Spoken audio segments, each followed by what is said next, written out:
What we sometimes observe is traders or importers go and buy the cheapest fertilizer. When the fertilizer comes in, it could have various pathogens, seed, corn, all kind of nasties in it. It introduces a very unacceptable risk for our customers as well as the broader industry. If there's an outbreak, the whole industry comes at a risk. It's already ready for germination, so as soon as the conditions are right, it can blossom into an outbreak. The whole ag industry will suffer. Hello and welcome to the very first CSBP Market Update for 2026. My name is Aiden Boyham and I'm joined today by our Supply Chain Coordinator, Manraj Chatha. Manraj, how are you going? Good, thanks Aiden. Plans here at CSBP are well underway for the 2026 fertiliser season. Given the number of ships that are on the water and are due to depart port in the coming months, we've got Manraj with us today to talk about the fertiliser importation process and give us some insights into the fertilisers and raw materials and the journey they take and the processes they go through as they get here into Western Australia. Before we unpack the complexities of that, Manraj, can you just give the viewers and listeners of the Market Update a bit of an idea of your experience, a bit of an insight into what your role is here and how long you've been with the business? Sure, Aiden. First of all, I think it's the first market update for 2026, so wishing a very happy new year to our viewers and listeners. I started with CSBP in 2012, about 13 years ago, and initially I was looking after the logistics for ammonium nitrate, working with chemicals. Then around 2018, I moved into the exotic world of fertilizers, and ever since after 2018, I've been enjoying my role here. So basically the role entails managing the whole supply chain, right from buying the product from the shipper, getting it loaded into a suitable ship, bringing it into WA, various ports, and managing the whole logistics, which includes a lot of subcontractors, trucks, hoppers, everything, till the product comes into our warehouse. And everything which comes along with which is any complications or any problems with the supply chain, including but not limited to quarantine, DAF, health and safety, I'm the point of contact throughout the whole supply chain, right from the load port till the warehouse, till the product lands into our warehouse. Sometimes on a complex day, you could be fielding anything between 100 to 150 calls in a single day, trying to unpack products and trying to solve problems and making sure that our supply chains are safe. Let's jump into fertilisers now, Manraj. If we start from the top, can you explain the environment we're operating in and the regulatory processes and the governing bodies that look after all this? Look, the major challenges in fertiliser importation are quarantine, health and safety, and all the other challenges which come when you're dealing with international entities. Like whenever there's a global event, something gets affected and we have to be prepared for that. But currently DAF, which controls the quarantine for everything imported into Australia, we can discuss that in a little bit detail if you want. So, sorry, when you say DAF, you mean the Department of Agriculture, Fisheries and Forestry, is that yes, correct? Yes, so that's the regulatory body which controls all the importation from a quarantine perspective.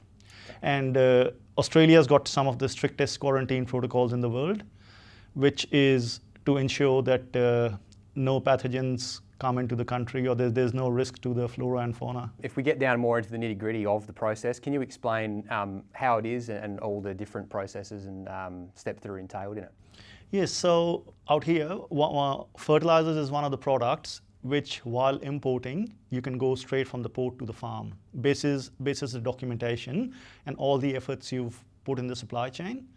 But the policy which DAF has for fertilizers is made up in such a way that the risk is mitigated and minimized before, if you do everything right, the risk is mitigated / minimized before the cargo hits the shores of Australia. Yeah. So the supply chain is broken into two pieces. One is the manufacturer, the company we buy the fertilizer from, and the second piece is the ship, the ships we charter or the ships which carry a fertilizer. So if we break it down into the manufacturer, they are classed into two levels, level 1 and level 3. So a level 1 supplier is a company which has gone through all the protocols. They've got the auditing done by Department of Ag, and they're meeting all the regulatory specifications to make sure while they are manufacturing, storing or loading the product, nothing organic can enter into the product. And then the second part is the ships. The ships can be three kind of ships, level 1, level 2 and level 3. A level 1 ship is the one which has not carried any organic cargo for the last 2 years, with the exception of Australian grains. Level 2 is a ship which has carried organic cargo in the last 2 years, somewhere around the world, but the last 6 cargoes were clean. Like the last 6 cargoes were non-organic. And a level 3 ship is something which pretty much in the last 6 cargoes, it's done an organic cargo around the world. So now when we marry up the supply chain with the ship, so a level 1 supply chain with a level 1 ship means your cargo is level 1. And a level 1 cargo is something which, once the cargo is loaded, we've taken all the precautions, we load the ship. Basis the documentation, we get the clearance from Department of Ag that the cargo, as soon as the ship berths, the cargo can be unloaded. From the port, it can go directly to the farm. So the risk is mitigated. A level 2 ship, when the cargo comes in, you would need an inspection at the berth. So a Department of Ag inspector physically comes in, opens each hatch, grabs the samples, make sure that everything's visually inspected. And once they are happy that the cargo is clean, they'll let you unload the cargo. And once they've cleared the ship at the berth, the cargo can, again, then go from the port to the farm directly. A level 3 ship or a level 3 supply chain with a level 3 ship or a level 3 supply chain even with a level 1 ship means, first of all, there's an inspection at the jetty. And then once you clear that inspection, you can unload the ship, but into your warehouse. Right, so it's still confined to the port facilities on the water? Yes. Yep. So once you pass the inspection at the wharf, the cargo can be unloaded, but it can go to your warehouse, like our warehouse. It cannot go to the farm. Right. And there's a second inspection at the warehouse. So this is how stringent the requirements are. Okay, so yeah, like you say, a fairly complex process with the different levels you've explained. In terms of best practice, can you explain the top end of that? So I guess the level 1 and where CSBP fits in and the kind of actions or steps that we take when we're importing. What are the activities, the day-to-days that we are executing there? So we pretty much buy majority of our cargo from level 1 suppliers. As far as possible, we'll try and source most of our cargoes from similar labor markets. So the integrity of the cargo is maintained. When we go to the steps are very complex with level 1. Like, first of all, you have to find a level 1 supplier, make sure they are following the auditing routine. Then we have to find a level 1 ship.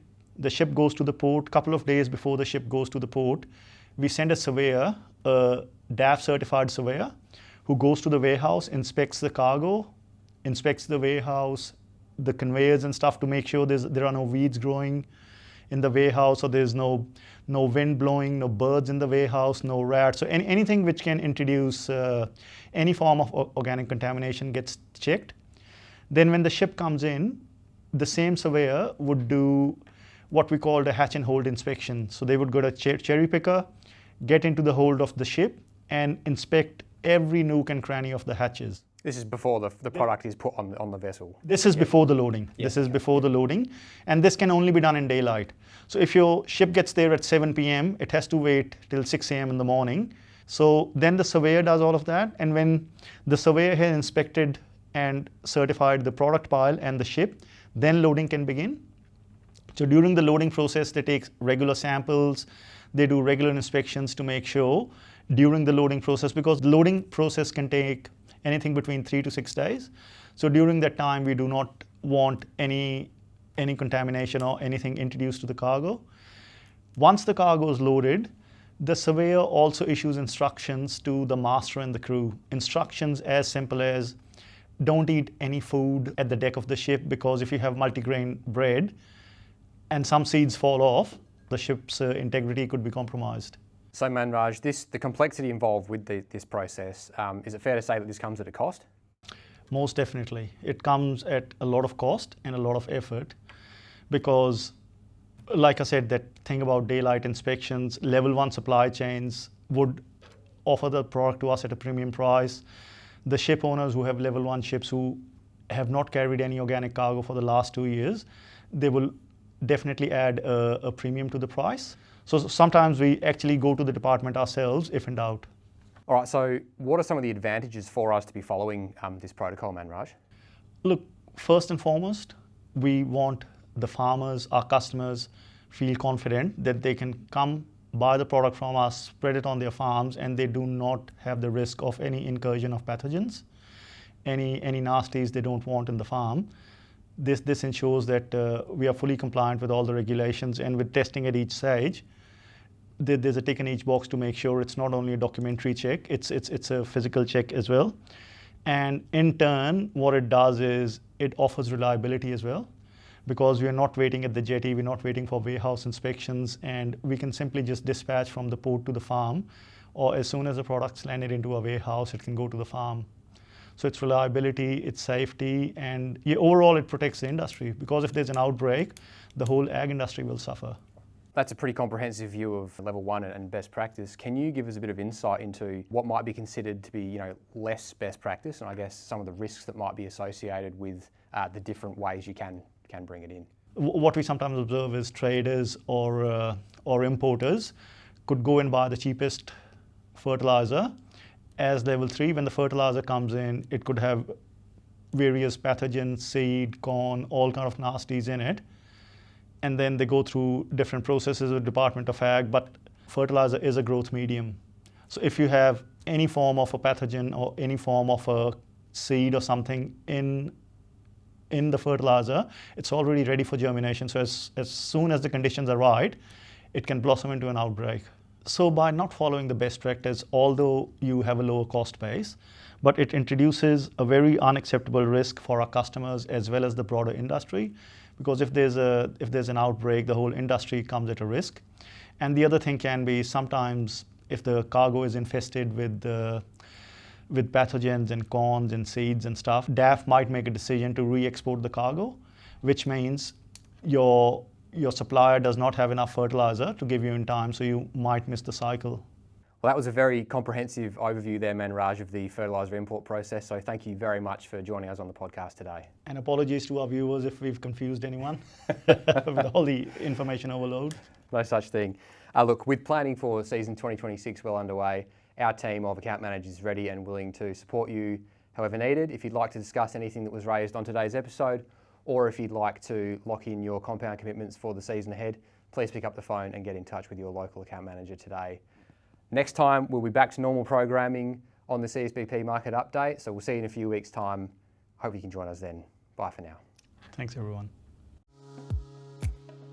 This podcast is provided as general information only. The content of this podcast is not a recommendation and has been prepared without taking your objectives or circumstances into account. Before acting on the content of this, you should consider its appropriateness to your circumstances and seek independent advice.